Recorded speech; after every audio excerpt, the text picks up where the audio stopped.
Dobbiamo continuare sulla strada della responsabilità amministrativa.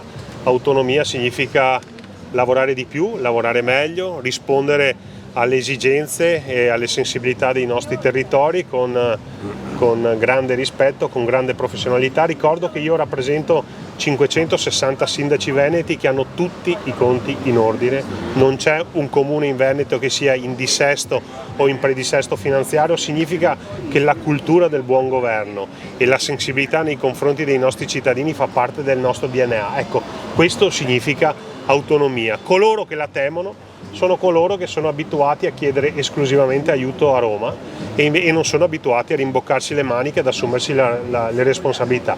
I sindaci veneti, di tutti gli schieramenti politici, invece le responsabilità li esaltano e quindi siamo pronti a questa nuova sfida epocale per il nostro Paese, che sono convinto sia anche la soluzione.